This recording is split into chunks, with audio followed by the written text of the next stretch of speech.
All right. Well, hello, everybody. Welcome. So nice to have you joining us here on this Sunday afternoon. I am delighted to welcome Ilya Shneyveys to the Zoom room today as our featured guest.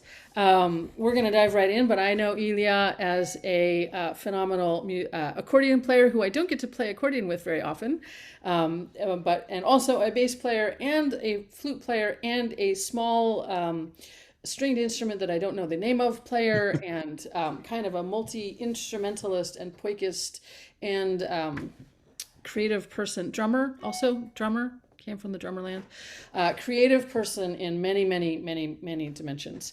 But we're here today to talk about Ilya's work with a collection of Lithuanian and Latvian Jewish song material that he's been working with. So I'm going to just turn it over to Ilya to get us started talking about this person, the person who collected the materials, how you got involved with this project, and how you got started.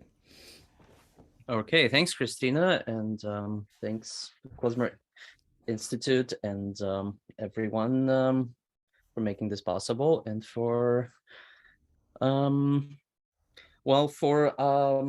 motivating me to do more, to work more, to do more research work, which, as you mentioned, I mean, I'm primarily a performing musician, and so not really an academic yet, or maybe ever. We'll see how this goes.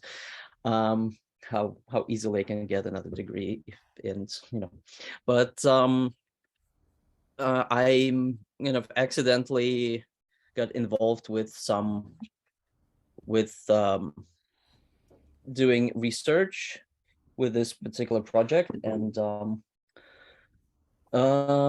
it has influenced my many things in my life and my approach to archives in general, and still is influencing. So the short story is I've been playing klezmer for, I think it's 19 years this year, and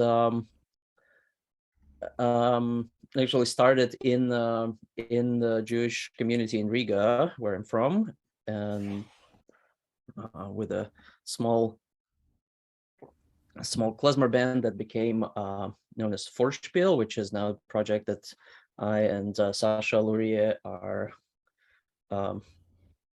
co-leading, and and it's kind of progressed from being a kind of more traditional sounding project to a more experimental sounding project we call the Yiddish psychedelic rock. And I don't know if that label is very accurate, but the idea with the project specifically is that we try to be very rooted in the tradition, and try to learn,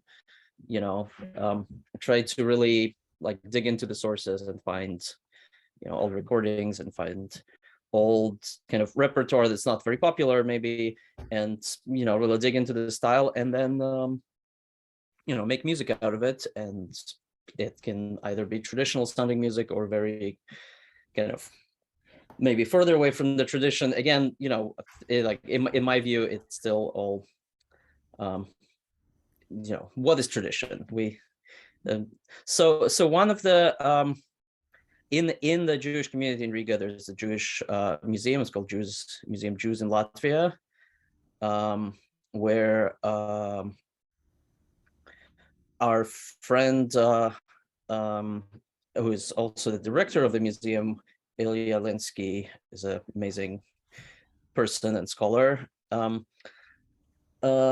He I want to say 10 years ago, like in May of 2012, he invited me and Sasha to work on this collection.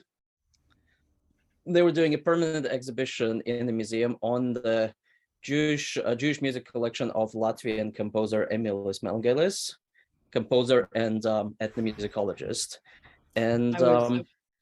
I was it's avoiding saying the name because I didn't wasn't sure how to right. pronounce it properly. Emilis So Melngailis. Melon Meln Gailis, very good. Melngailis. Melngailis is translated as the Black Rooster. That's his last name. Um, and I'll come back to that later. But yeah, so he was, and so briefly, his story, which is also very interesting, and I say in some ways I have some parallels with my involvement in this, is that he was, in 1899, he was a student in St. Petersburg Conservatory, and he went for the summer break. He went to a village. It's called Kaidan, a small town in a village, small town Kaidan, Kaidanai, in Lithuania, and to work as a German language tutor, just to make some money over the summer.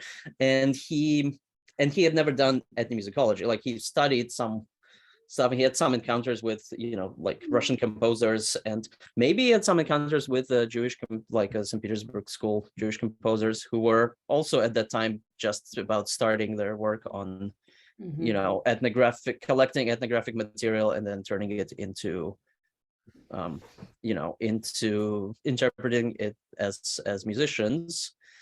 And he encountered, as he wrote in his memoirs, he was walking down the street, and one day, and he heard an old Jew, singing an enchanting melody, a melody of the likes of such could not have been composed by any Jewish composers like Meyerbeer, Mendelssohn, or Rubinstein. And so he was fascinated by this melody, and he sat down and he started writing down, and then he wrote down, I think, 120 melodies in like his time, in the week or something, or in a few days. And he worked with some local informants, and he wrote down melodies, he wrote down lyrics, and unfortunately most of this collection was lost. We don't have this, right? So like you're holding these like tantalizing things Right. up, and I'm sure you're feeling very tantalized about this, but this isn't the material that you ended up working with. Yeah, So yes and no. So we estimate that, I think, anywhere from 4 till 20 pieces that he recorded in that first period. chance encounter with ethnomusicology. He they survived in his drafts, which is what we were working with. Right. So Anyway, and describe the ask. I want to sort of have everybody able to hear like what were you at how did you like what were you asked to do that got you into this big hot mess of a lovely and delicious research project?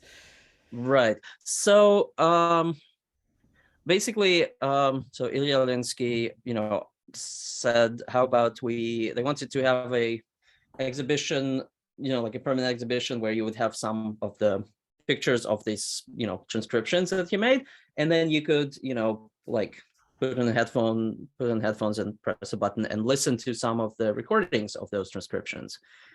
So yeah, Seems like that a was really straightforward, here's the music.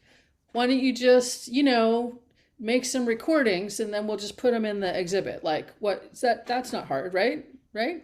right. Yeah, that sounds pretty easy. It sounded pretty easy until we actually took a look at the collection. And then, so, again, the collection, he recorded some stuff in 1899. And then he continued sort of occasionally. And the cool thing is that this Jewish music encounter inspired him to become one of the most prolific Latvian ethnomusicologists. And he collected, I don't know, I remember 5,000 Latvian, and not only Latvian, just like he was collecting anything.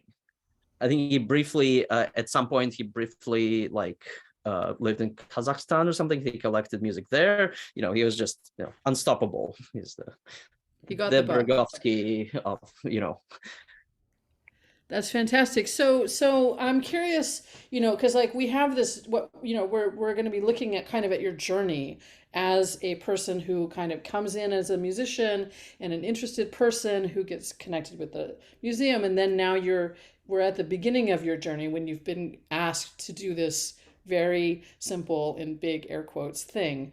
And then we're going to be talking about, where that led you to. So what was it that you saw, at the very beginning? Like, what were you given access to, or what did they have that you were going to work from? Right. So basically what we have, and maybe I'll share a screen in a second, just show you what this looks like. But basically, yeah, so he collected, in the end, from the 120 songs that he collected originally, not maybe like 20 survive. We don't know. Also, part of this is, one of the lessons I'm learning from it is that you should always label your files. Because he was not a very organized person in some ways. And, that included just labeling the, what is from where. So there's some duplicates, there's some, let me see, just a second. Oh yeah, here we go. So basically, I'm just going to share the whole screen and show you what the source material looked like. But yeah, so this collection spans, I would say, it spans. Here we go. Can you see this? Yeah. Okay. So this collection spans about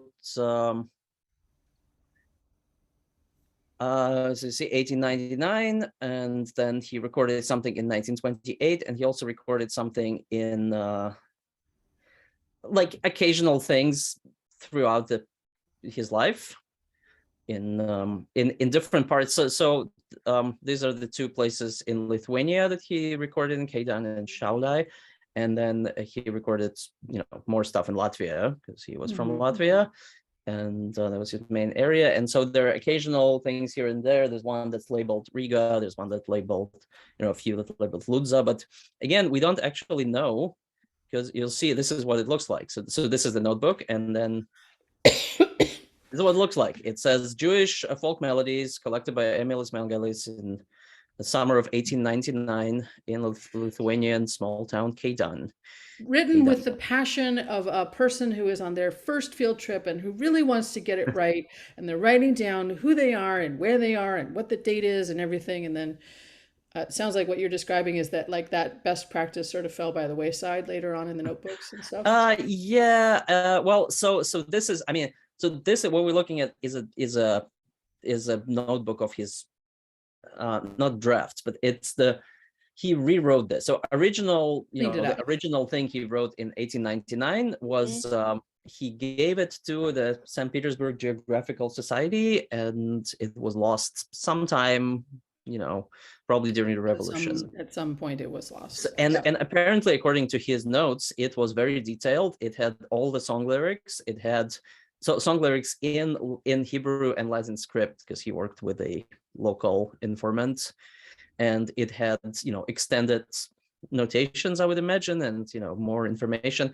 Basically, what we have here is at most one verse, one full verse of text, at least no text, and in some cases, like a half line of text, like in 1927. Yeah, this is something that I didn't mention earlier, but like I've sort of said this in some of the promo material, but like I had not realized that in this project you were doing what we do now in the Kisselhoff project, like years and years before that project was ever a glimmer in anybody's eyes. And so now, for those of us who have been immersed in the project, if you scroll back a page, I can see, like, it looks like he used an eraser to blot out mistakes in various spots. Yeah, and so, there's also, I have some of his drafts. Like, he has a whole notebook that's exactly the same, but drafts with some corrections that he then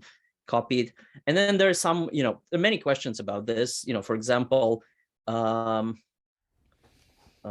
me think. Like, this song, the Is geflogen die Gildene Pave, Gildne, it appears another time somewhere here in a different notebook. So we see we have two notebooks, the total of about 60. So we have another transcription of the same song, maybe just a duplicate. Maybe he encountered it twice. Maybe he forgot that he edited. Maybe he heard it once, on this trip, and there's some things that it seems to be that he just didn't, wasn't as systematic about this. Also, he didn't care as much maybe about the Jewish collection as he cared about the Latvian collection, because that wasn't his main focus. So, it's amazing that we have those materials, and the fact that they're so incomplete is, a blessing and a curse, because we don't know what's I was just looking at this now. Where is it? Here we go. So this one at the top of the page, number 1926, has 3 flats when we start in the first line. There's 4 flats, just like that. And it's not, I don't know, are we supposed to treat it like that? Are we supposed to, is it just a mistake? Is it like, did we modulate to a different key in the middle of this phrase? I don't know. And, so, for example, that's one of the things, and there are many other things like this. And so, yeah, on one hand, like, we don't know what he meant by this transcription, just like any transcription, I mean, I look at Bergovsky and it's like, this doesn't make any sense, and then but also it's a blessing because we can interpret this in many ways, or in a few ways. Right. So what is so you've got this proverbial stack of notebooks. You've got this 60 melody corpus. Looks like a lot of them are songs. So what was what did you do first? Like, how did you get yourself and start diving into this work? I know you got to start somewhere. So where did you start? Well, we started from the beginning, and we kind of just looked into this. So the like this was interesting. So this first song, right away we looked at this, and it goes, "Hab ich mir a Beut mit Kavane Röder, is it zugedeckt mit der weißen Leder?" And it's like, oh yeah, we know this song. Why do we know this song? We know this song from the Ruth Rubin collection, which is called "Hab ich mir a Spann." And so you're doing some basic mapping of like what are we looking at? What do we have here? Like what, I know that you have made some sorting. It's like you put things into different buckets, sort of. Yeah. So we went through the collection, and we kind of this song is a good example because we had a source recording, or a recording of a variant of this song, which was not not exactly it was not the same recording. It was not the same melody. It was not the same lyrics. The form of it was different. So we started comparing different variants. We ended up here. Sorry, I'll share this again because so that we can all go through the same process that we went to, but in 10 minutes instead of 10 years. I know, you're so nice to like jump us to the head of the line with this. It's great. Yeah. I did all this work so that we don't have to. So, well, I mean, the work still continues, and I'll talk a bit more about that, in ways, because again, we don't know so many things. But basically, as you can see, there's different things. There is, some songs, some other songs. There's some songs that we've heard about, or like heard different versions. There's some songs that we didn't hear at all. There's some songs that might be songs, but they don't have any lyrics, so it's kind of hard to say. Right. There's some songs like this one where the kind of, you can see that the music and the text are not exactly aligned in the way that's singable. So we arrange some things. And then there is some stuff which is, let me see. And also there's some songs that are more popular and known, and there's some songs that are less. Here's Eliyahu Hanavi, for example. Right. And then here is, let me just jump to Oyavram, and then let me just jump to Hovo Nogilo. Hovo indeed. Nogilo. I will not, there's a question of the transcription and the language and the dialect is another question which I'll not go into. But anyway, so especially we go to like through the second page, which was from 1927 mostly, except the parts that are collected in 1899, just in the beginning of this 1927 page. So no, so we don't know if all of this was, starting here is collected in 1899 or just this song or what.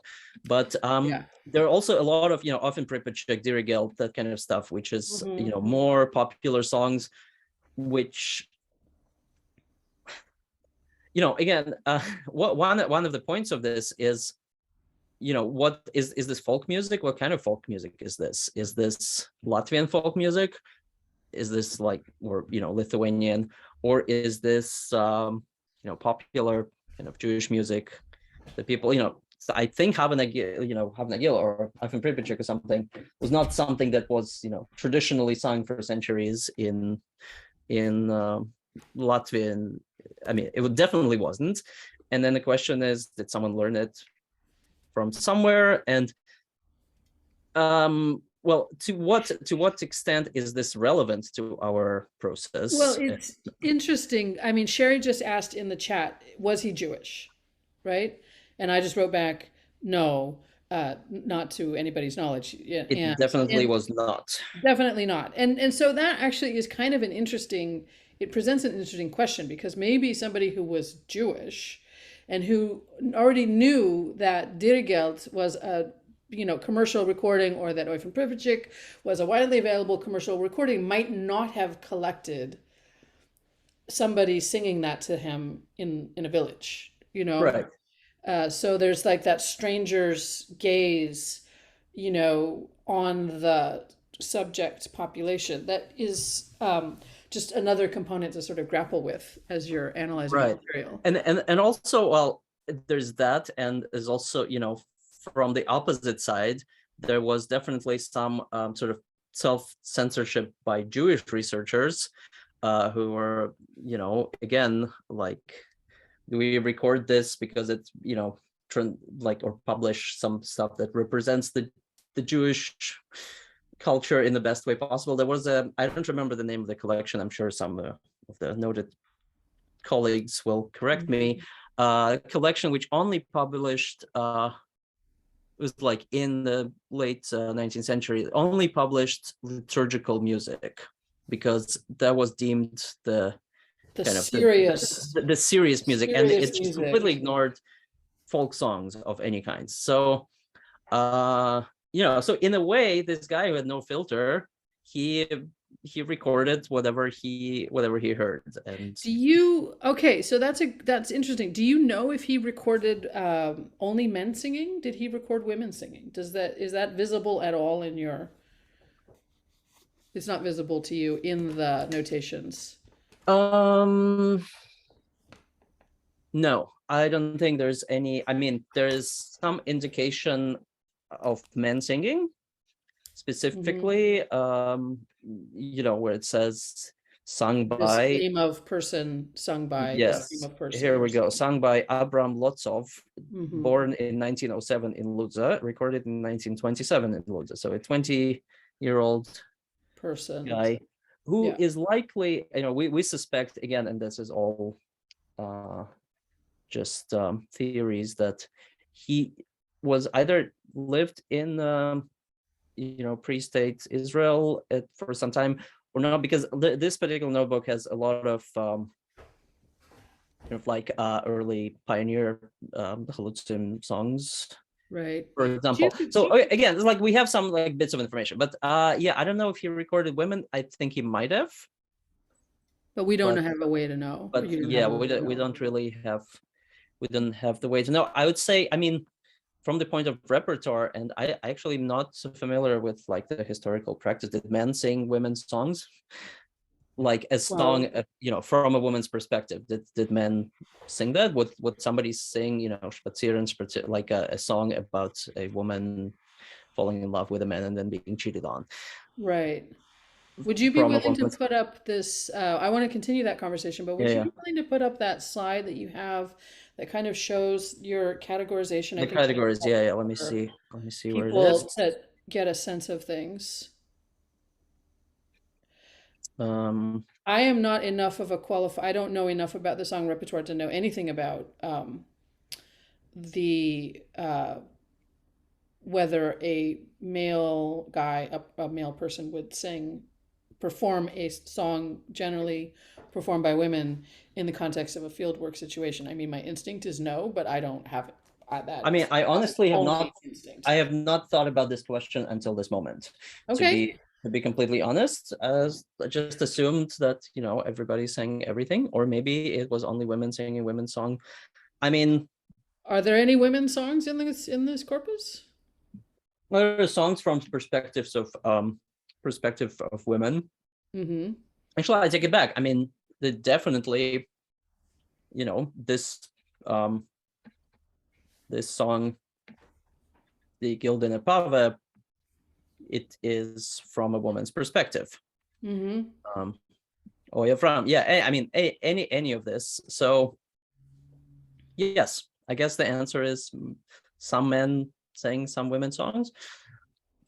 Right. Um, But you don't have a way to, you don't, that's an interesting question, and you don't know, it's like it's one of these questions that we have, where we can speculate. The only thing we can do is speculate because we don't have a way to verify right. Well, that information without much further information. I have, so what I have is information that women have been interviewed in the same time in the same town by other people, and they have sung songs for other men. So Well, we that's have very in helpful. different collections, and this is part of this, which we'll get to, is parallels of this collection to other collections from the same Right, time, and right. specifically the Ginsberg and Marek collection of Yiddish songs. Yeah, let's From switch back to that keynote Yeah. slide and Yes. talk about that for So just a second. here we go. So this is a very kind of non-scientific way of organizing these songs that we designed to just kind of organize the repertoire. And again, So by popular songs, do you mean like commercially recorded songs? I mean, Or broadside publication types? Have Nagila and Alpen Klezmer, for example, were they commercially recorded at the time? I don't know, but they were popular. They were okay. So this list is both, for our, like, it's mostly for internal use to see which songs we want to record, because Right. we talked about it and we thought, well, this version of Have Nagila is very similar to the version that we all know and love, and so we don't need a recording of it. We could, like, for the museum purposes, we could put a existing recording of it in there, Right. but it's not the best use of our skills and time, or often check.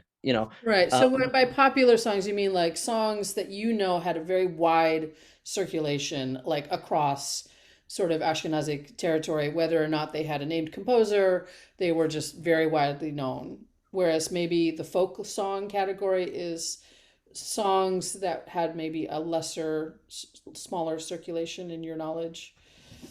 Here's a I don't know if you There can it see this, is. but this was my comments on the presentation, and this is all of this, by the way, I have to mention, this is part of ongoing article that I've been working on was originally started for the YHIP Yiddish Historically Informed Performance publication that grew out of the conference on Yiddish Historically Informed Performance at Yiddish Summer Weimar in 2015, and I think the publication is still in process. And so I've been working on this article during the pandemic with a lot of help from my wife, Sarah Myerson. Hi, Sarah Myerson. Who's in the other room. These are some excerpts from the article that is not yet finished, but basically, you're like, popular songs, we don't necessarily need to focus on those because there's lots of versions, lots of variants. And songs of the neighbors, which you describe as being like songs by outside people talking about Jewish people, maybe not your main focus of interest. In fact, we didn't in this particular material. We did not encounter any of those. We didn't encounter any. It was like separate, like the songs that he collected from Latvians, right, singing about Jews. And what about from the Yishuv, or I'm not saying that correctly, but songs from Palestine? Did you include those kind of in your target zone? A little bit, not originally. Also, just because we're more those songs were more in Hebrew, and we were more looking for Yiddish resources. Looking for Yiddish, and we're again more experts in Yiddish songs back then, and also now. So we recorded some of that, I think, and then again, it's an interesting question. It's definitely songs that are not, historically Latvian Jewish. Right. I mean, they were brought, from possibly by this guy Abram Zlotovs in, right, 1920s, but we don't know. So basically, I mean, I'm gonna keep us moving along because I don't want us to run out of time, and there's some stuff I want to kind of get to. So I'm gonna take us out of the screen share for just a second. If that's okay. Please. Yeah. So like, you see this collection, you're sort of trying to figure out what do we have here? What do we have in front of us? And you start putting things into like baskets, that sort of, loosely defined by you baskets. And then you're using that as a way to like focus in, well, what's our priority?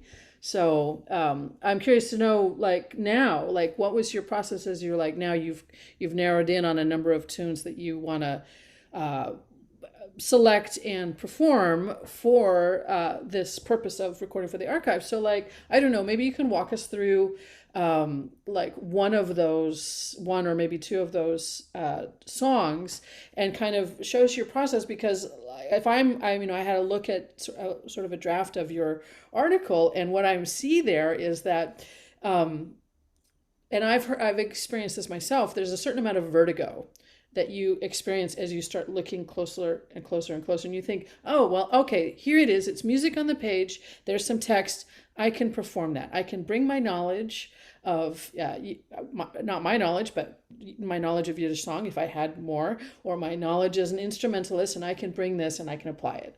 But then you start digging further and further, and you realize how much you still don't know about how to tackle that project. And so that vertigo, that feeling of not knowing and trying to figure out what you can know about a piece of music and a piece of text in order to perform it to the best of your ability in a historically informed way. So that's kind of what I'd be really interested to hear you reflect on through the example of one piece, or maybe a couple of different pieces. Yeah. Well, like you said, I mean, we had to make some decisions, and we had to make some artistic, and I think I also, for the article, also categorized, like what some of the decisions will be. And, some of it is like, kind of in general, how closely do we record to their transcription, and whether we stick to the same approach throughout the whole thing, or we record some things closer to the transcriptions than other things, and like what. And it has been like this for, kind of an individual approach for each song, because some transcriptions are just not playable, or they're playable, but they don't sound good. And then the question is, what is sound good? What sound, is that an objective?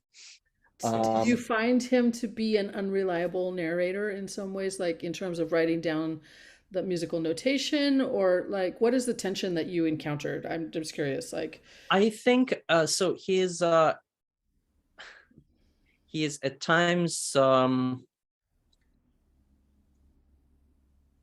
too diligent of a transcriber, where, well, or again, or we don't know, because he transcribes, there's some songs where there's like chromatic modulations on each bar, and we don't know if that's like somebody was just kind of slightly off key, and that's why this B is a B flat in the next bar, or was that really like, the cadence goes with it.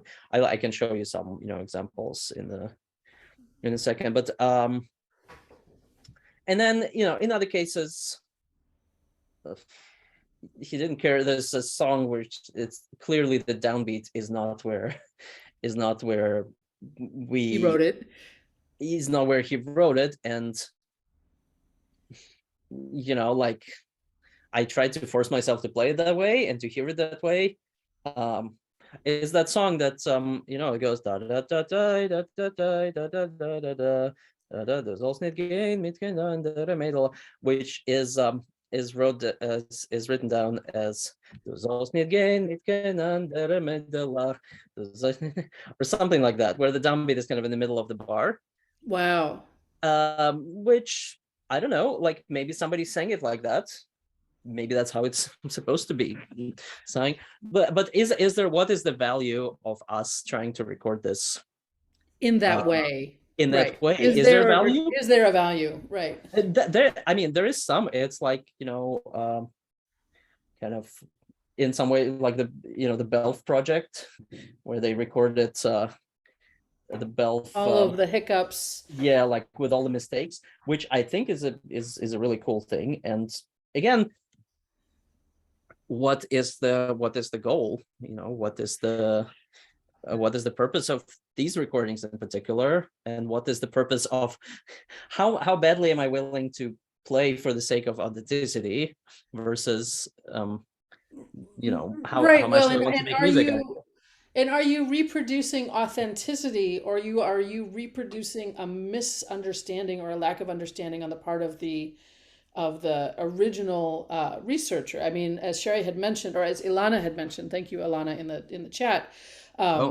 He had worked with a Yiddish translator, right? Or he had an assistant, which I know there's a long story there that's very interesting and complicated. And I'll give a brief rundown later. Yeah.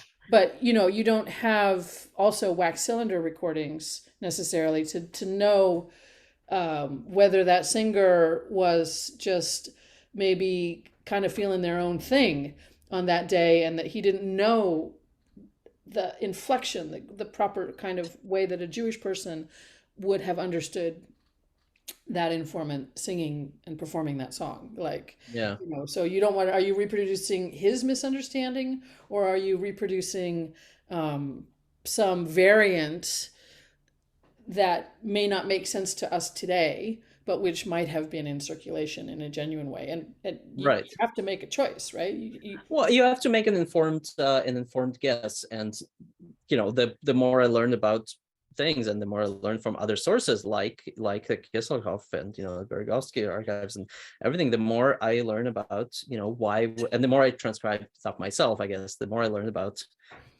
why this looks like this. So right. It's kind of it's an artistic process in itself. It's like just figuring out what to play, like even before you start playing, just figuring out what is the music. Right. And then I personally think that this kind of critical thinking is important, as long as you're maybe transparent about it, in the sense that you don't say, like, if you change something, you say, well, this is, we've changed some things because we think this is better this way. And if you want to hear the original with all the mistakes in transcription, go back to the original, record it, or whatever.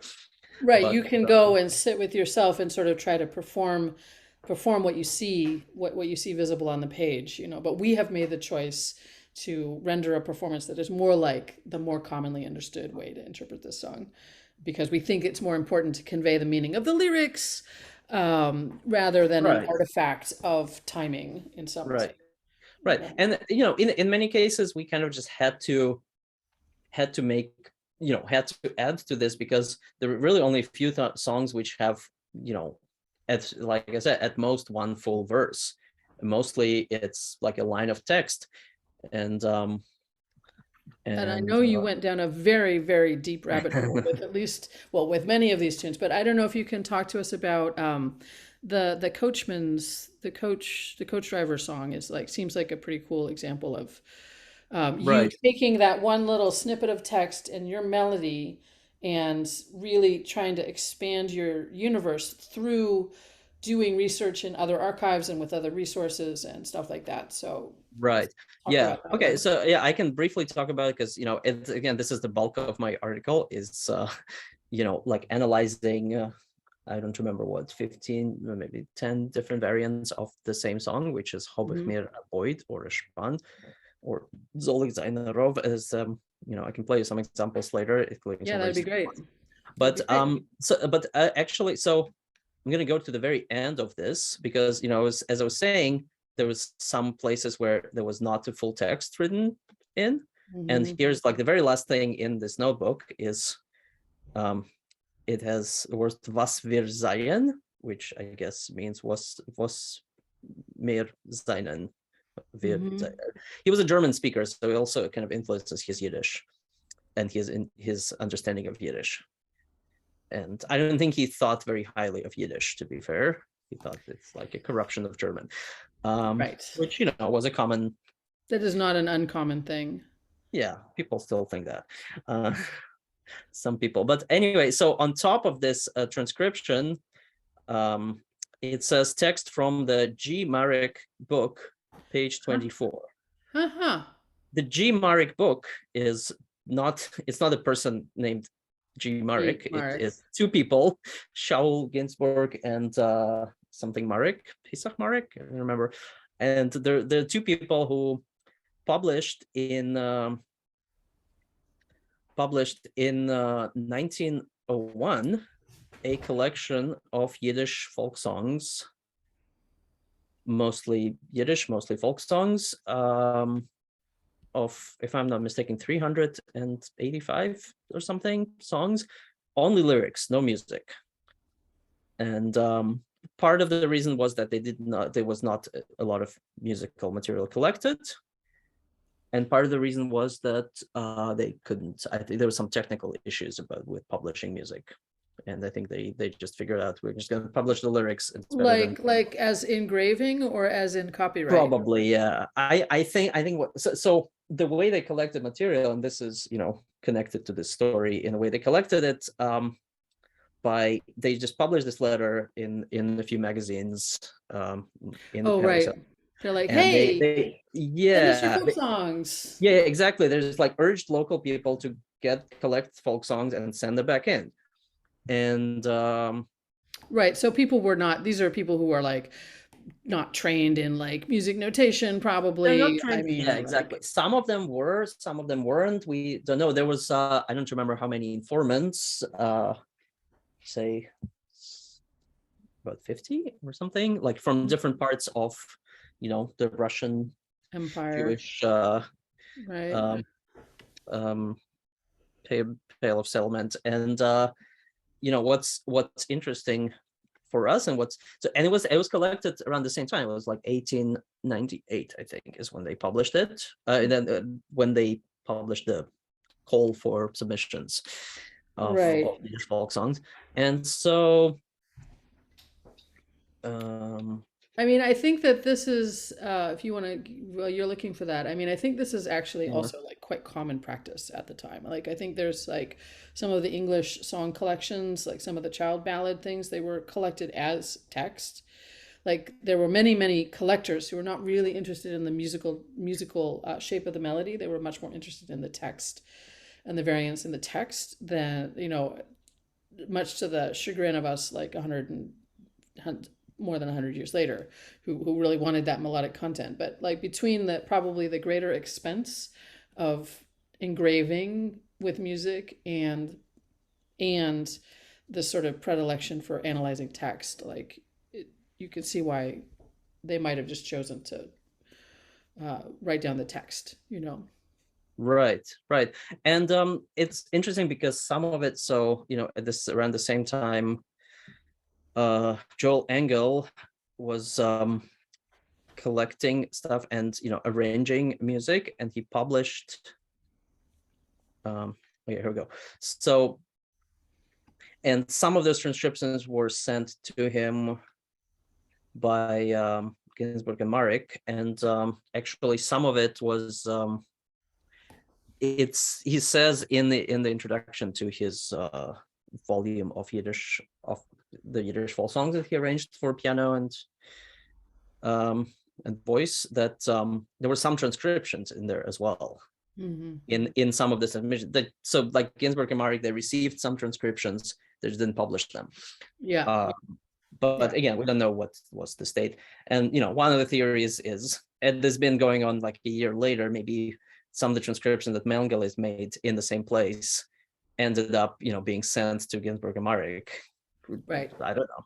We don't know. Anyway, what we know is there's some relation between the Melngelis informant and the Ginsberg-Marek informant. So, okay, so briefly, here's the, I'm not answering your question directly, but it's kind of a. It's a nice. I don't mind the Right. side thing, because I mean it's like, and I'm just gonna say here, I don't speak Russian. I don't speak any Russian languages, so like, like it just to me highlights the value and the ease of that you are able to bring. You and Sasha both, and many of our colleagues who are from this part of the world are able to bring to this research. Because you have the language. Abilities to be able to find things, which is even more, right, more niche. Right. So so basically here's where it says that the text is from the G. Marek book, and then this is the G. Marek book, and this is page 24. Actually starts on page 23, but it's number 24 and 23. So anyways, there's a longer text of this song, which is called Was mir seine mir, and it's a acrostic poem about different aspects of Judaism and what Jews do, and it rhymes with the L that goes alphabetically. So Yidden, Yiddishkeit, Broches, Gemore, Davnen, and so forth. Right? And then so there are two variants of the same text. One is shorter, one is a bit longer. And then there is also elsewhere in the book, there's a parody of the same song, but instead of like religious practices and things like that, it's talking about food. So we are Jews. Bagels, Imberlach, Blintzes, bagel, Gomelkes, Dare Kishke. I don't even know some of those things.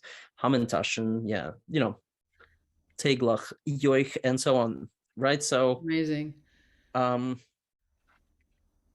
It's more of the same stuff. So basically we looked into the Ginsberg and Marek book, and then we found, we have kind of looked through it before. It's been a bit of a it was hard to work with this because there were no melodies in the books. So there are like almost 400 texts which have you have to either invent melodies or find another source for the melody. Or like connect them. Like if you know the text, for a popular song, you can connect it to like take a new text from this collection. So it's interesting that here we have a collection of melodies with no texts. And so we were able to pair some of them. And again, some of them did not quite fit as well as others. You can tell by the way the structure of the lyrics that some of them just have a different melody, or like don't work with this melody, or need some adjustment. What's interesting, and in relation to your work, is that here's the same song from the Kisselgoff publication of 1912, 1910, which I don't remember which publication. This is the songs for the home, home, and something. Which is a totally different melody. Or is it? It's I guess this is in Frege, except there's no second degree. Okay, I was looking. Yeah.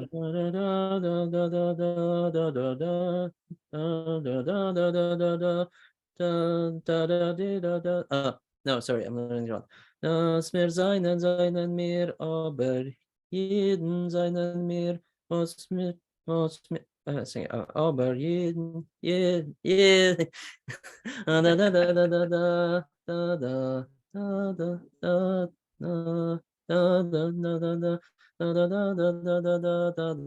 da da da. Anyway, it's kind of like it's different. It's different. I just was looking at the shape of it and thinking it's a similar rhythm. But this one is yeah, it is different. It's the same, like the same rhythmic structure. But possibly it's this kind of, also if you ignore the B flat and just treat this as a major, it kind of works as a harmony to this melody. So interesting. Like a third, like a third up or something. Sorry for the out of key singing. Okay. Welcome to my. That's why we record this thing. But anyway, so this song was popular, and then there is the work. I'm not gonna play the whole song, but it's available right here. And there is it's a song Shtetl nicht gesorgt, where there is this section was mit mir, aber jeden seinen mir, which I think I saw Jordan Hirsch here. He played this just recently at the Class Canada final concert in his ensemble, because this is also a Modzitz Haneke Nigen, which is also a Yiddish song, which also has this same lyrics. Again, what do we do with this information? What's the practical use? There is some practical use. And again, like recording these songs for the museum exhibition is one part of it.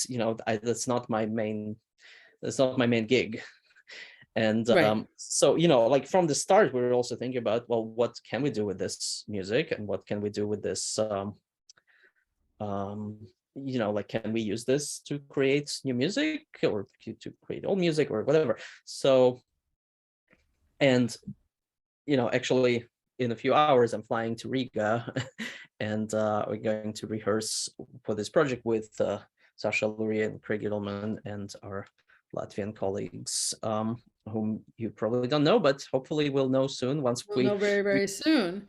Yeah, if you're in Dresden next weekend, was it on the 6th, I think, then come to our concert at the Yiddish Woche Dresden Festival.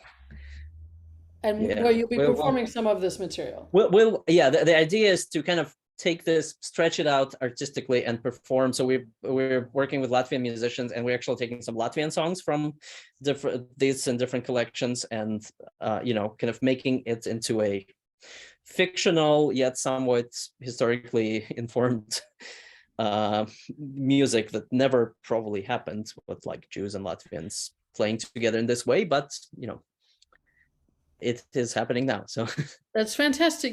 Like, I don't know, I think that this my experience in working with Kisselhoff material is that we have in that corpus I mean, and I've worked with Stoyanov collection beforehand, and other, I'm a great reader. I'm a lover of sheet music collections. That's kind of my jam, to be in that really imaginative space. And I tend to sort of, you have the freedom to play by your own rules when you're in that sandbox to a certain extent. Um, but always, with trying to bring your best imagination and your best respect to the work, obviously. Even if you're stretching the work into a very different place, you're still doing it from a place of respect for the origins and respect for the tradition that generates it. But what I'm seeing with Kisselhoff material is that we're on a long journey, right? We're on a long journey when we've only just begun with this corpus. And even as we embark on the critical editions work, we can see that we're very much right at the beginning. And there's a bunch of things we won't know until we finish that critical edition series. And that could be 10 or how many years from now.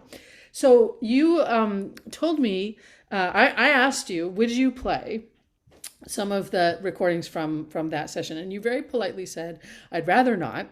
And I totally respect that, because what you had sort of mentioned is that there are things that you would do differently now than you had done at that time. And so I just wanted to ask you, like, about some of the things that you did at that moment that you might have interpreted differently today if you were doing exactly the same thing again. Yeah, I mean, there are a few reasons I wouldn't necessarily play those recordings now. I mean, they're just not the best quality, and not the, don't represent. But if you want to hear them, go to Latvia. Go to Riga. In Riga, there's a Jewish museum, and there's a thing that looks like a coffin with a screen and headphones, and you can listen to them. But hopefully we'll make especially if we find some funding to actually record this, a version of this program. And again, like, this could go in so many ways, and this could, and there's some of the choices that we're making back then that we're kind of making now as well. Like, how traditional do we want to be? Mm-hmm. And what is traditional? Is it traditional to, like, probably the most authentic thing is to record this just a cappella, I guess, in some way. And we were thinking of, like, well, what if we add, like, some scratches and some noises so that it sounds like a field recording? Sounds like a cylinder, sounds like a... Right, or sounds like it's sounds like what it might have sounded like when Melngelis was walking down the street in Lithuania, except sung by a woman, or maybe it was sung by a woman, we don't know. But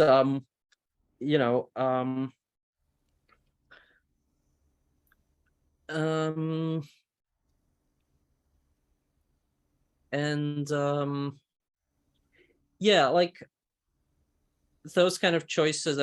But then we were also thinking, like, well, what if we record this, say with, like, accordion accompaniment? How traditional is that? I mean, it probably was not ever performed with an accordion, or maybe some of this stuff was, but, like, accordion is not really a traditional Jewish instrument. It's as traditional as anything. And well, if we perform this with an electric guitar, how much more traditional? Like, it's not much more traditional than playing this with accordion, any accompaniment for the. Is it less traditional to play it with electric guitar than it is to play it with the accordion, considering that neither of those two instruments are traditional? Like, and do you only perform songs like Eufen Pripyatchik with a piano, because that was maybe the context in which they might have been performed in a home of a wealthy Latvian Jewish person at the time? Do you only record unaccompanied women's song? Do you how do you handle the Palestine? That corpus of material. Well, you probably don't record the unaccompanied women's songs. It's traditionally they were not recorded. They were not recorded, so, right? Like, where do you stop? That's something that I kind of have in my notes. Is like, where do you stop and where do you start making decisions? And it sounds like you're doing that, and it sounds like Yeah. Yeah, we're doing some decisions, and I'll keep doing them, and probably will realize at the end of my life what I did wrong and what I did right. It's I guess there's some practical things, like I wouldn't go like take this or some like obscure repertoire and play it at a wedding for a horror, just because that wouldn't be practical. Nobody wants that necessarily. Right. There is a place for it, and and the same way, I don't know, I wouldn't record music to sound super historically accurate if no one's going to listen to it.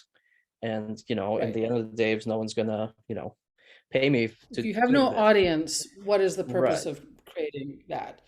I mean, as an experiment, I would do many things, and some of them I share with public, and some of them I don't. I've been working on like electronic remixes of some of these things. Someday, I'll maybe I'll work on that. Just because, again, it's as traditional as anything else that you would do with this song. So Absolutely. I mean, I think the distinction that I would draw is like, once you sort of agree that you're choosing to make an interpretation. Like the first choice is like, I'm going to make an interpretation, and that means that I'm going to perform it. I'm going to use various instruments. The instrument could be the voice, the instrument could be the accordion, it could be a piano, it could be whatever. You've made the choice that you're going to interpret the material in a space, in a way. So like now you kind of made your choice, and then the sub choices about what instruments, solo voice, many voices, like those are sort of flow from there. But then there's another sort of set of choices and editorial choices that you're making that have to do with like, well, what text am I going to use? If like that, I remember the Coachman's song is the one that you discuss it sort of a little bit at length in the article draft. And you're given, if you don't have the whole text that was collected by our Latvian composer friend and ethnomusicologist friend Mangulius. I'm so sorry. Melmgailis. Yes. A lot of consonants in there. Melangailis, yes. If we don't have a full text from him because that 1899 collection is not available to us, like how do you and you only have the first line and you have a melodic variant, like how do you go about creating a 3.5 or a 4-minute performance of that song and choosing what text, like that's I think an interesting question, Right. Yeah. And I think there's a distinction maybe that's I think is important, is like corrections versus interpretation. I'm not sure if that's the right way to put it, but basically sure. There are things which we can maybe collectively agree or disagree, but mostly agree on, which are like mistakes in the transcription, or which is something where he clearly did not understand what this word was, or like that downbeat thing. Hopefully most of us will agree that downbeat is not where it should be. And and I would make those corrections, and then I would decide what to do with this, in terms of like, how do I arrange it for an orchestra, or just sing it solo. But for me, those maybe are two different levels. Like one is artistic interpretation, but like before that, you kind of have to do some just some editorial work, and the editorial work, again, it's going to be as good as you are informed and experienced in this. And it's the same, it's true for anything. I mean, like, you can't just give someone like a Bergovsky book and expect it to sound good, because 1, 2, 3 go, right?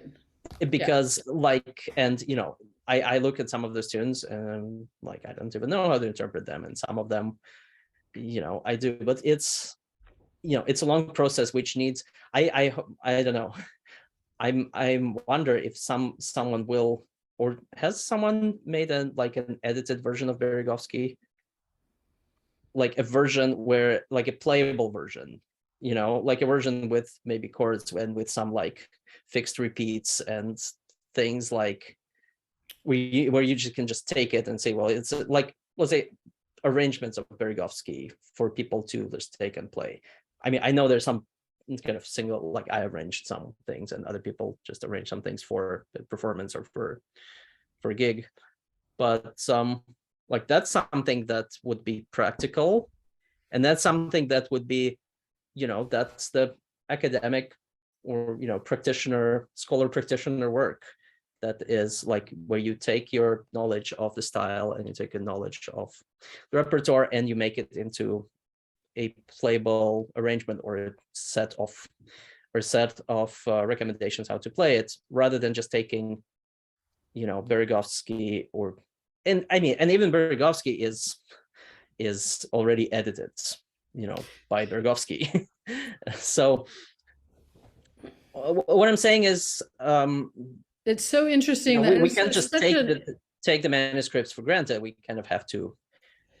I think you actually, I just want to stop here for a minute. I'm seeing a bunch of people, a lot of people in the chat are, let's go into group mode. Let's get out of shit. Can we stop sharing for a sec? I want to bring everybody into this conversation because I think we're going to run out of time. 30-second break.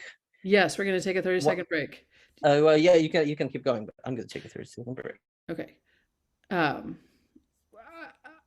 I think I see what Jordan wrote to say that, believe it or not, I think it's too soon. I see what Dan and Ilana Kravitz are sort of saying about how good idea, and I'm gonna wait for Ilya to come back before I say what I'm going to say next. But Bob, what's your question? I want to compare the character of our sources a bit, and I also want to put up what I know is working manuscript, because it came from a great uncle of mine, or a great cousin of mine. Let's wait till, yeah. Yeah, we'll wait till Ilya gets back in, and I'll lower my hand so we don't have to. Yeah. But yeah, that's a great place to go. So I think that it's very interesting to see kind of the different character of the written music that we have, based on who it's from and who they were and what they were doing.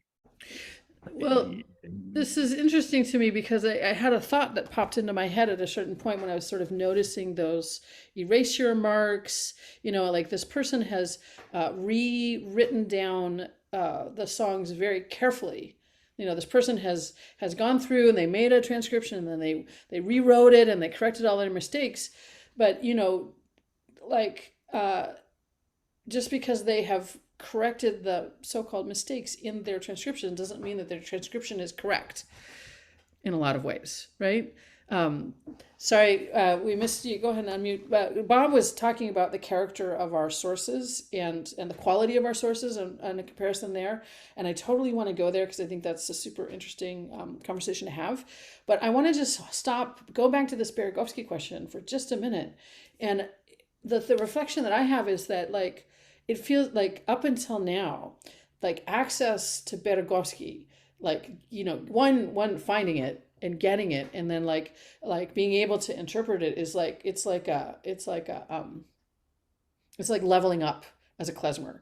Like it's this once you get to be good enough to be able to look at Berezovsky and interpret it, it's like you've passed an exam. You've leaped over a bar, and by getting access, knowing that you need to have it, and then going out and finding it, and then running around and trying to play the music. And so and that's maybe an unspoken, sort of slightly spoken and unspoken thing kind of within our community. And there are people who are proud, like, you've got, if you're like, oh yeah, I'm doing stuff out of Berezovsky, then we're like, oh, okay, right. We see that you've arrived in some way, right? But this idea, so the notion, I think it feels a little bit transgressive to say like, oh my God, do we want to make Berezovsky like accessible to everybody? And Jordan's, I want to hear what you have to say about this, but like, I feel myself sort of saying no, but then also like, why not? Right? Why not? Why wouldn't we want to make maybe not all of the 274 pieces in that corpus easily accessible, but like, why not think about doing a folio that has like a nice kind of cross section of things that have, where somebody has made choices about harmonization that we can all, in our Zoom room here, we can all argue about, like, I can be like, well, Ilya, I don't know if that's the right choice, or whatever. We can fight about it, but like, but that somebody has put it out there that choices have been made. But Jordan, what do you think about this? I see you. I want to hear what you. Okay, so it's not. I think when I say it's too soon, but I kind of go along with you. We're not ready for all of it. For me, part of the challenge of this, and I noticed it when teaching at Klez Canada this summer, is that, and you'll pardon me, I'm kind of like going to a gig right now, so like I'm kind of like watching the road too. A good idea. Don't worry, there are a lot of red lights. I'm in the Five Towns. One of the things I think is a challenge for me is that I think that I think we have really good ideas about like things like bulgars and juks, and I think that even though we've come a long way, I think that my experience teaching at Klez Canada showed me something really interesting, which was that one of the classes I did was really a Hasidic repertoire class about like sort of the non-dance repertoire for Hasidim, and it was a lovely class. It was really wonderful. But the one that showed me something really interesting was the other class, which was the idea was I took some stuff from the KMDMP, which I deemed dance music of kind of Hasidic in origin, religious dance music that could have been that was in the KMDMP as dances, but I felt had a kind of a Niggin relationship. And we haven't even had a chance to discuss this with the holidays and school year. But Christina, you and I need to go over this. We're gonna talk. We're gonna start the conversation in this room, though, right here, right now. Oh no! Except you froze, Jordan. Oh no, we lost you. He's going through a radar thing. Ilana, do you want to, while we're waiting for Jordan to unfreeze, do you want to jump in? I think for me it's an accessibility thing, but also so I would like, when I hear people playing klezmer, to not hear them play it in the way they see it on the page, to interpret it. And therefore I've started trying to write charts that are accessible, not too complicated, but actually give some clues to the style as I go. So I might put in dum bum bum bum, I'll put staccatos on there, or I might make certain groups of notes shorter, not so it's impossible to read like some publications, but right. And I think the value of doing something like interpreting Beregovsky or something, so might be that it makes it more accessible or more nice to listen to for people who like to listen to klezmer. Yeah. Well, and like adding, it's a real question about how far do you want to go, like with sort of, with some of these things, like I sort of thrive on ambiguity in some ways, like in sort of not necessarily knowing, that maybe there's 10 measures in this section, and like I really need it to have those 10 measures. I don't really need it to have 8, or to not really be sure about the repeats and so like this. But that can be really terrifying for some people, and certainly not having a harmony accompaniment, not having that's an issue, and especially also for Beregovsky to like put things back into the keys that they were originally collected in. For me, that's clutch. The key of G minor is perfectly nice, but if it was actually collected in A or in E, we want to be able to play it in that position, and people do like having harmony choices. People like having books that are in clarinet clef and stuff like that.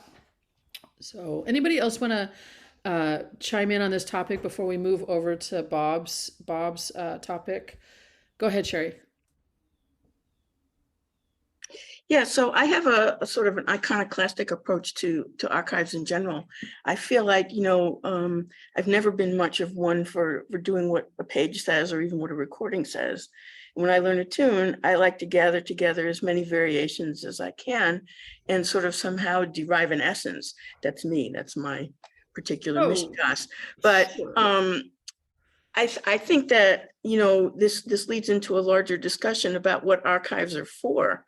And as I mentioned earlier in the chat, I think if you don't have recordings, then what you can get from an archive is information about when and where a tune appears that maybe will extend your knowledge of its life further back in time, or further away from a geographic source. And you can get melodic variants, which are very interesting. If, especially if you are someone who likes to synthesize, how a melody goes somehow and get at the truth of it for yourself. Right. With respect to access, why not let everybody have access to it? I mean, are we afraid that if we put it out in the world, somebody's going to ruin it? I mean, what's the like this, we're not. I mean, like we are and we aren't, right? I'm gonna just respond because I obviously have feelings, like we're Kisselhoff, we're like everything all at once, right from the beginning, make it available, but it's too much, right? It's too much, right? Will it get ruined? It's not possible because it just exists, right? And really, I'm like changing. I mean, my gears are turning in my head to say like, yeah, well, of course we should make these things accessible to a wide audience. If there's anything you learn from the old time music land or from the world of classical violin, is that not every person who picks up a violin and goes to violin class is going to become a soloist, right? But there's thousands and thousands and thousands of people all around the world who have taken violin lessons, have learned to play the violin, and who are consumers of various levels of music for violin. So by making Berezovsky material, which is very largely violin material, accessible to more people, we're simply providing ways to increase our audience and to increase the reach. And knowing that even though every person who reads a folio like that is not going to become, a klezmer, person, like a soloist like Joel Rubin or Josh Horowitz or Cookie Siegelstein, or Ilya Shneyveys or Ilana Kravitz, or any of the people here in this room who are sort of professional musicians, but that they can still appreciate and sort of engage with that material in a way that's satisfying, that has authenticity and all of those things. So yeah, and two more points. I mean, to go along with what you just said, that applies equally to the informants. I mean, I think that these people who went out to collect material weren't necessarily collecting from professional musicians. Right. And especially in the case of the gentleman Ilya's talking about, we don't even know who half the people were. Right. And so we don't know whether they had a tin ear. I mean, Right. especially a tune that doesn't have a lot of notes in it. It could be just somebody who wasn't very good at singing. And, are we going to enshrine that because somebody happened to collect it? I Right. mean, that's a real problem. And with respect to the regular keys, I think it's important for people who are engaging with this music seriously to know that not all keys are good for all instruments. And if you want to play it, put it in a place that falls comfortably and reasonably on your own instrument, whether it's your voice or an accordion or a clarinet or a fiddle or whatever.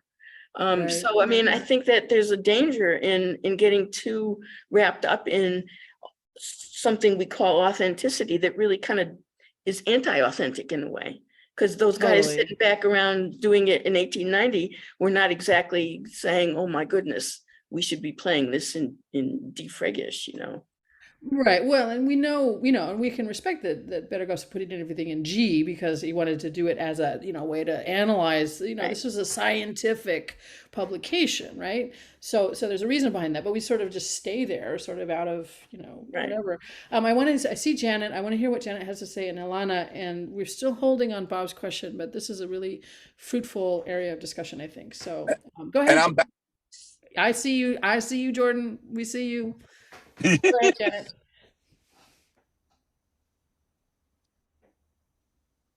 Hi, and everyone. And Ilya, this is so interesting. What a great presentation. And I just have one point of information question before I say my piece.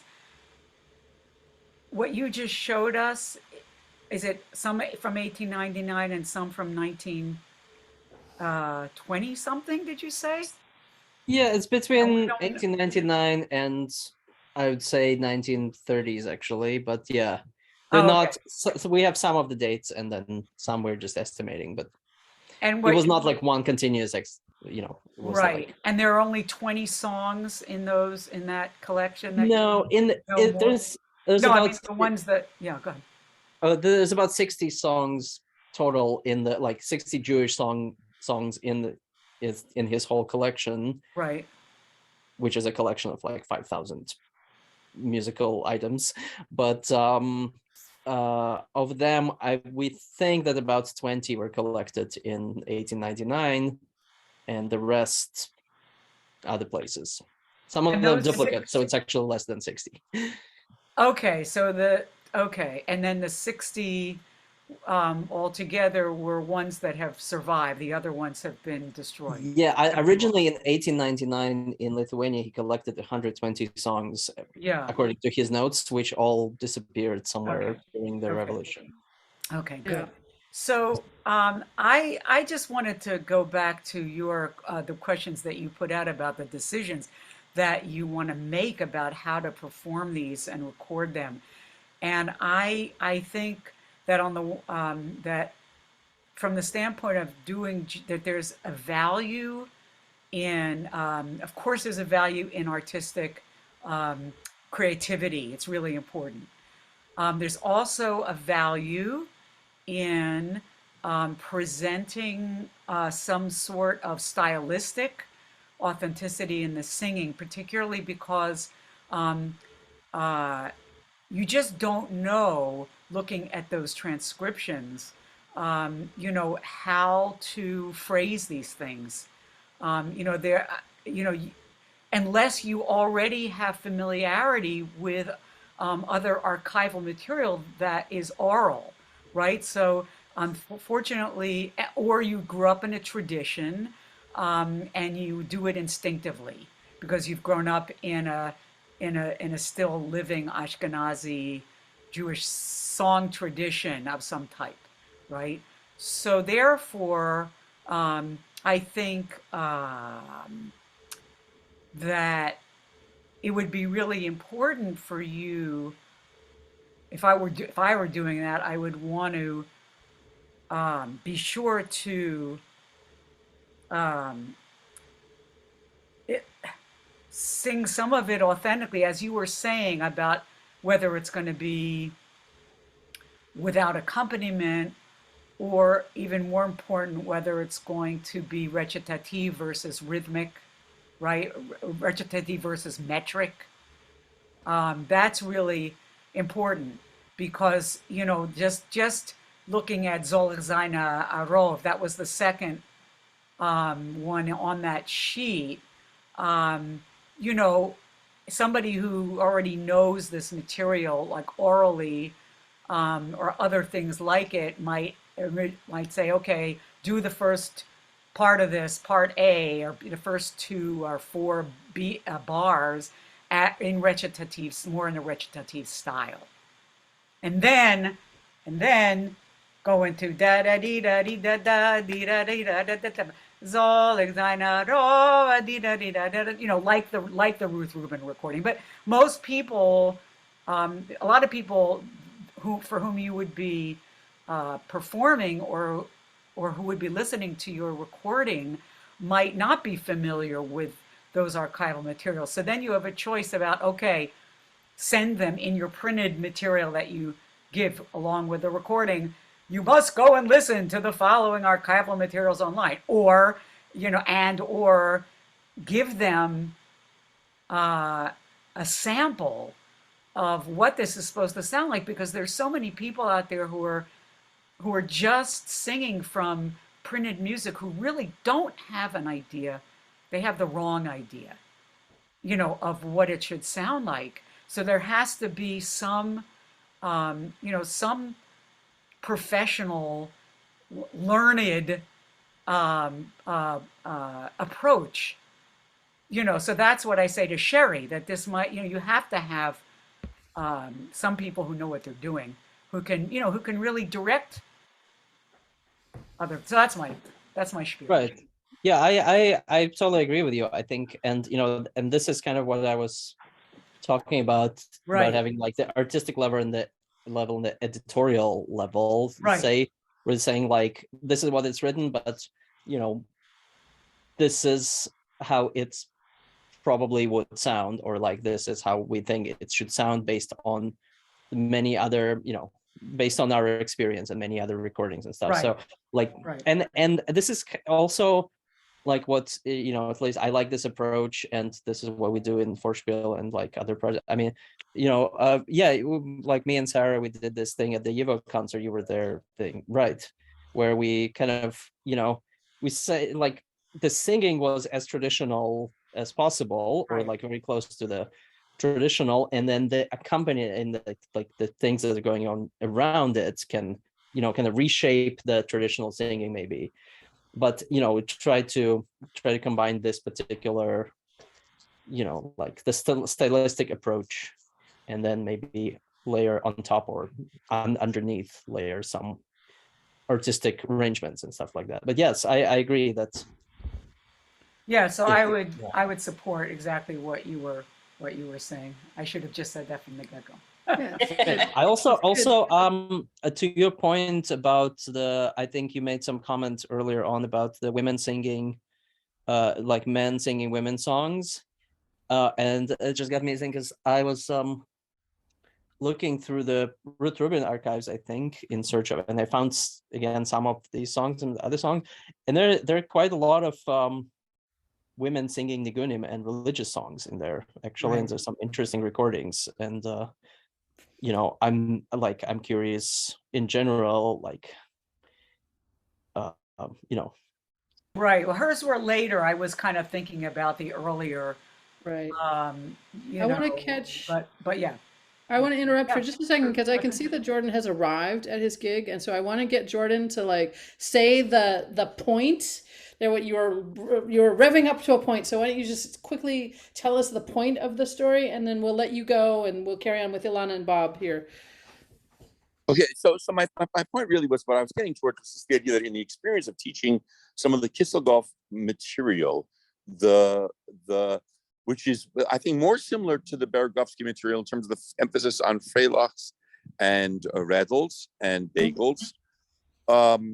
So I think that one of the challenges of teaching what I saw was that, first of all, we had to really think about how to interpret those melodies, how to make those melodies effective for musicians that have really been kind of overexposed to the Bulgar style and the kind of ornate kind of, not even forget about ornamentation, just an ornate way of playing the ornate melodies. So I think, and in addition, which I think actually, one of the things that I noticed, and actually Ilya and I were talking about it at the time on Saturday, on that Saturday night. Oh, No. Jordan. Okay, roll back 20 seconds, Jordan. We lost you. Stand Sorry. still. I'm Stand standing still. We're like you're Can in you a. hear me? No, it's just, yeah. Stay right there and finish your thought. Yeah. So I think that even in terms of the dancers themselves weren't ready, didn't know what to do with freilachs as opposed to Bulgars, in terms of tempo and dance style and stuff like that. So I think that when I say it's too soon, I just really mean that we need to all, as teachers and presenters, need to get more comfortable ourselves with stylistic choices, tempos, what dance we're going to do.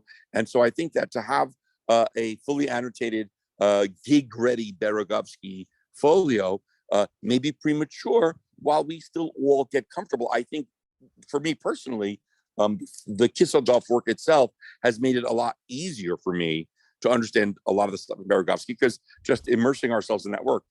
Just as one aside, when I taught the three Kiss, I taught with that class, I taught 3 KMDMP tunes, and I sort of paired them with 3 Hasidic tunes that are less well known among the general population, but were the staple of various Hasidic repertoires. So it was really interesting to see that was playing them together. What helped everybody understand what to do when you got to the Freilach repertoire. But I think we're not ready. I think we're still learning a lot about how to play Freilach repertoire. That's all I was really saying. Thank you so much, Jordan. That is a really, really cool, a super duper extra cool insight. Let's put a bookmark in that conversation, and let's keep having that conversation, because I think this is Yes. actually a really cool, thing that has just emerged that I totally want to think about. I think we should think about it together. Yeah. Ilana, what you want to say have to do with Thank that? you, everybody, by the way. I have to go, but Okay. thank you so much. Thanks, Ilya. Bye. Do you have one final thought on this, Ilana? Because we got to talk about this comparative of sources thing that Bob brought up, and I really want to get there before we bail. Yeah, I mean, it sort of all connects, doesn't it? What I was going to say is that any interpretation that one publishes is a certain point in time and a certain set of decisions. Totally. There's definitely an article, if not a PhD, in there. I'm Yeah. editing something at the moment, and somebody else is doing the chords. It's the Hoffman books that we're hoping to publish by Christmas. The which books?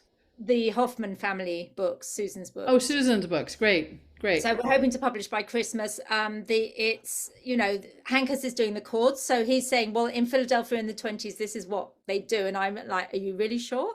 Because I'm coming from a whole different European perspective or something, so it's always going to be a certain set of choices.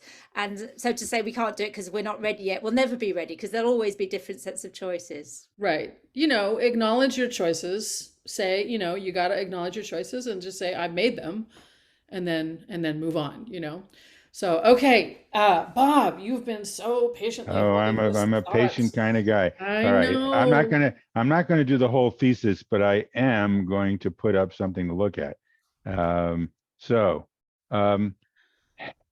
We've looked at these ethnomusicologists' collection of tunes. This is a working musicians collection. My great cousin, uncle, whatever he was to me, played in a Russian army band in 1905. And I have photographed all of this manuscript, which is his working manuscript. Right. And we're looking at a clarinet part. And so there's a couple of things to draw from that. One is they copied from each other, right? This stuff must have existed. He didn't compose this stuff. He Right. copied manuscript. And two is they played it in Russian army band. So when we talk about what the different styles and where it might be played, we have a pretty good idea what an army band might have sounded like. And it's not perhaps the way we perform things, but I'm here to support you in that, because there is so much of the, I don't have the Russian military brass band music, I'm not on top of that repertoire, but the Romanian military brass band music, I do have a lot of that on 78. And it is, it's just so clear what the connection is, between, the Romanian stuff is very hora-ish. It's very Romanianized, but there's a lot of it that sounds super Jewish. And, right. But also that these manuscripts answer some of our questions, because here's a performer's manuscript, and right. It's completely written out. It's totally. It is in a sensible key for clarinet. Totally. And so this answers a bunch of things that are not necessarily addressed by the ethnomusicological collections. And so I'm happy to make this more widely shared, but it's totally fascinating. Did he, where was this relative of yours born? I'm sorry, in what's now Lithuania, Belbirishok or Alytus or somewhere around there. Right. This came up, Ilya, during your presentation at the Klez California. Well, were there klezmorim in Lithuania? And, Well, we know, there's that picture, the wedding picture, which was from Belbirishok, which is now Lithuania, mm-hmm. Where my grandmother is a little girl in the picture. So anyway, there's several hundred of these things, and they're all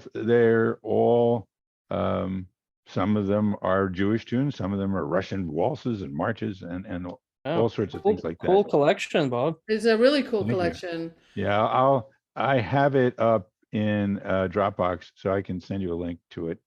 It's a single PDF. We should I don't know. Do you need help? Do you want help digitizing it in any way, or Well, it's all the images are digitized into a PDF file. I took these a number of years ago, but they're in good shape. Talking beyond about that, when I found it, I showed it to Josh Horowitz, and he said, "Oh, it mostly duplicates Kostakovsky." That does not surprise me. So it's collected at a similar period of time. But first of all, it's a bunch of years before, so it takes us back to 1905. That's good.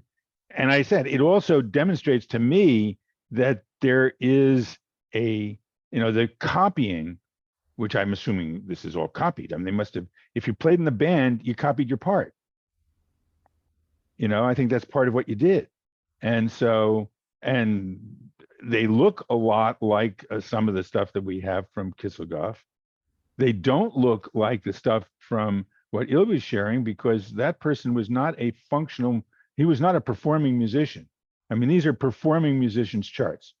We know that.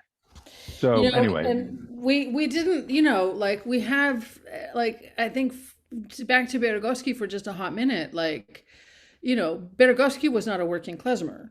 He was a PhD candidate who was writing his dissertation and wanted to, he had his goals and his reasons, but none of those goals and reasons, as estimable and awesome as they were, that he persisted through such trauma to put those things together, he was not a working klezmer. What we see in Kisselhoff and what we see in the Makinovetsky manuscript is those are the works of working klezmorim, right? And so we, up until recently, with your collection with Kostakowski, hitherto is really the only working manuscript, working musician fake book that we've had to work with, right? Berezovsky has always been an interpretation of that working musician's repertoire, and it's not put together in a way that's like a playbook in any way, shape, or form. So, with now the Kisselhoff, I've changed my attitude about seeing oh yeah, this is that's why we all love Montl-Rader notebooks so much, because it's this is this human being, this is their playbook. We love Gershkovitz. This is this human being, this is their playbook. Same thing with Makinovetsky. We can identify with these characters and see what they were writing down for themselves, And it's a very different experience than what we have with Berezovsky, I also think that there is some transmission that happens in the handwriting. Yes. 100% that there that. is a rhythm in the handwriting, even though, and that gets lost when we transcribe these computer transcriptions. I always thought that of Pete Sokolow's charts. They weren't the most legible charts on the planet, but you could feel him in those charts. I feel the same way about the Goldenstein charts. I mean, they are really hard to read when you first start working with them, but after a while, you get the sense of how he writes, and they're fine, So I'm a fan of handwritten charts. The only reason the digital notation thing, the thing that's going to allow us to do is this computational analysis. Yes, of course. And so that's the reason. I wish we could do. We publish things in facsimile, but yeah, I could talk a lot about that, but yeah, and I guess that the digital notation also, allows for easier editorial process again. Oh, I'm not suggesting for a moment we shouldn't do digital notation. Right. I'm just saying that if you're going to study it, you should also, especially this historical materials, you should study the handwriting. Right. Yeah. And you get to learn magic things like those notes that don't have note heads. Totally. If it's on a staff line above the staff, it doesn't have a note head. It's like, all right. Yeah, that's how I have a feel. That's why I think, if I were to publish something like this, I mean, whether it's KMDMP or this Latvian or something like publishing archive, I see the value of publishing the original, digitizing the original, publishing a photo of the original and publishing an edited version. And but yeah, I don't know if there's much value in a digitized version of the original, which is not, it's just the same as the original, easier to read, the same mistakes. I mean, that seems like an in-between step, which is a practical step for doing something with it. I mean, it's all that's you being a curator. I mean, that's the role of the archivist. I see you, Ilana. I see you. That's the role of the archivist. That's the role of the curator. That's the role of the editor in in this work, of trying to identify your user. You need to identify your user. Who is the person for whom this thing that I'm doing is going to be a useful exercise? And say like, is my user going to want to read the mistakes? Obviously not. I mean, I think it's pretty easy to say no, and so you say, well, I'm going to present to you my choice of whether I think, I'm going to open Schrodinger's box and I'm going to see about the cat. I'm going to make a choice. I'm going to collapse that state into a singular reality. So, if I can just add one thing about this is that I was looking through some of the comments, and Dan's comment about the accessibility and Engel and Kisselhoff, which is it seems to be a similar process where, and I think Engel in particular had this approach where he wasn't a fan of the folk music per se. He did not think too highly of the folk song. He thought that the folk song is, what's called an primitive like jam, which is like it's worth of preservation, but it's, it is not in its final form, which is, in his case, a arrangements for art song performance of piano and voice or whatever his arrangements were, and similarly I think with Kisselhoff's, if I'm not mistaken, I mean the thing that like that book that's published, the Songs for Home and Schule or whatever it's called, which most of it is arranged, most of it is not in its original form. It's like he's not interested in publishing transcriptions or in publishing field recordings. He's interested in making it accessible, but also accessible in the way that he thinks is correct. And will, like, whoever makes an edition of Bergovsky or anything with like adding your harmonies will have to face some of the choices, and hopefully those will be good choices. I mean, I know, just looking through his Kisselhoff stuff, like the published collection, some of it is not very good. I don't think personally. And I don't know whether they went through the same thing, where it's like, are we making the right choices here? Or are we just gonna arrange this for a choir because that's the cool thing to do, or because that makes it serious music? So, that's another thing, like keeping that element of folk in there, while also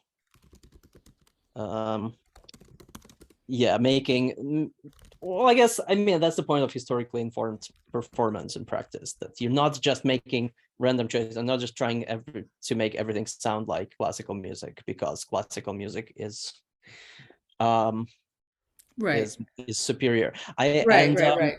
I see Ilana has what are yes, you putting the Ilana has the Kevin Carnes book of Jewish folk songs from the Baltics, which was Kevin Carnes is a researcher who was working on this before me, actually, and I should have mentioned this, but he published all these things in a book. He didn't actually publish the screenshots of the originals, except some of them, but he published transcriptions. But you can also see all of these on. Let me see if I can. I've got the quickly, link. I've got the you link. have the I'm gonna link drop for it in the the yeah. chat from your. There are two links, right? There's like Yep. the first and the second notebook, and this is the unedited.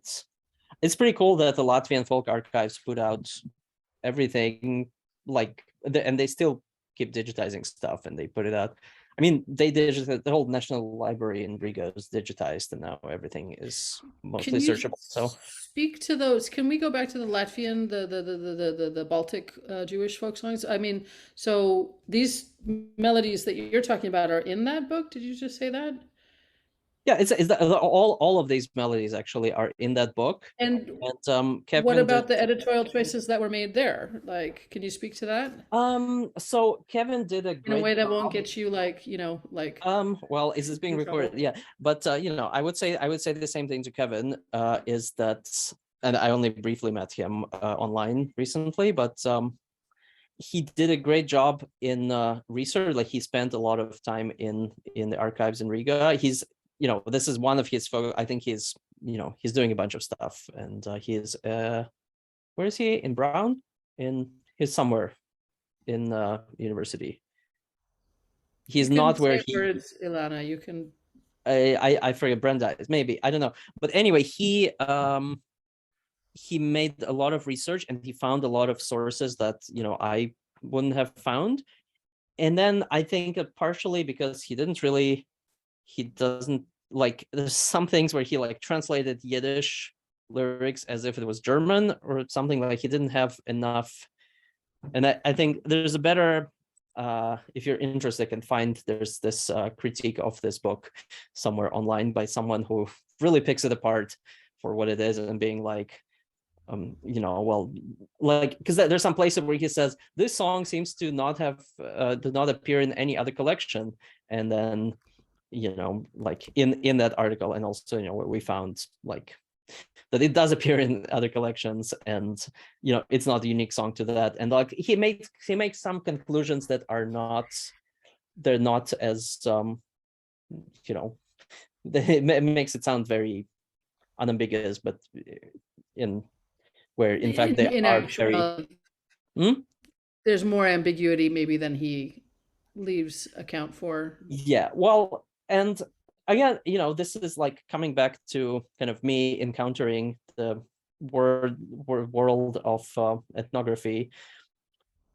I think a lot of things, like I always and still am kind of terrified by academic world in general, and because I have a kind of this feeling that I have a similar thing with classical music. I have a feeling that it has to be perfect, in order for it to exist. And then I read articles and I see that people have done some research, or like it sounds like, and I'm, not to diss this particular book or anything, but like just I see it all over the place now that I'm looking more into academic publications, that people actually haven't done as much research as it seems. And so, and that makes me a little bit more less afraid to work on this, because I'm like, well, maybe it's okay. I think in any case it's good to say, instead of saying like such and such does not exist, saying we don't know if such and such exists, for example. But and that's kind of how I'm trying to frame my work in general, because I mean, there are some definitive answers and there's some things where we will not know, and so it's good to present those as our interpretation, and that includes research and that includes everything. I just want to, before we go into anything else, I just want to say that probably in about 3 minutes I should go and finish packing, because I have to leave in a few hours and go actually work on this. I think this is a good place to stop. I mean, the point that you raise about sort of this intersection between academia and practitioners, and I think that I have been scared away by the fear of the perfect, or like imperfect knowledge, and feeling like I can never know enough. And then you dive in and find people who have no fear about publishing things when they maybe don't know nearly as much as perhaps they could have known about things. And so we have to wrestle with that. But I think it's very important to sort of like just always know that what we bring as practitioners, and that our investment of time and energy into learning through oral methods, learning by ear, learning from people who are our elders, and historical recordings. I mean, that is a hugely valuable set of skills that you bring to the table when you're working with this material. So even though you might change what you recorded 10 years ago for the museum in Riga, if you were doing it again today, what you brought even at that time was more than anybody else in that space could have brought. And so there's really important value there. And so with that, I would just like to thank everybody who's hung in here today for a nice conversation. We will be speaking. I'd like to thank Ilya for sharing his draft article, and there is his Klez California presentation, which I watched with great interest. Yeah, I can share the link, with people, and if you haven't seen it. Or maybe if you have that link, you can. Do you want me to drop that? Is it okay if I drop that into? Yeah. It's another 2.5 hours of more in-depth talking about, mostly one song, but also different versions of Hove ich mir Spann and. Yeah. I mean, you Do you- really dive into the complexity of putting together all of the different lyric variations. You play a lot of historical recordings and kind of it's fun. I like that nerdy stuff to some extent. and the presentation itself is about an hour, and then there's like a whole another hour and a half of conversation after it, which is equally interesting. So thank you for Ilya for sharing that, because it's a really great conversation, touching on slightly different issues than we talked about today. We will be getting together in a couple of weeks with Eleanor Basinski, who is going to be talking about, basically talking about her PhD thesis work, and the archive as revival is kind of the title that we came up with. The archive as revival, creation, revitalizations, and community, and the way that sort of like creation of the Evo Sound Archive was an act of revival, revitalization, and I've just read a little summary from some of her PhD defense, and I just cannot wait to hear what she has to say about that. And then we're going to talk to Mila Sholchova about her work in 3 major, massive archival Judaica collections, and then we'll have a roundtable. But thanks, Ilya, for sharing your time with us today, and we wish you. Yeah, thank you, and I'll be sharing updates about recordings of this. And is there going to be a live stream of this thing in Dresden? That's a good question, but I will record some of it, I hope, or I'll find out. Just find out, because if there's a live stream, I'm sure that we would love to mail out to everybody who attended today. We can send a follow-up email with that link in it, so people can watch the concert if that's possible. I'll find out. I both hope it is and it isn't, depending how well we play. It's gonna be awesome. Come on, Ilya. It's gonna be amazing. You guys are great. You're 10 years after, you're 10 years into your encounter with this music. It's gonna be awesome. All right. Thank you. Bon voyage. Bye. Thanks. Bye, everybody.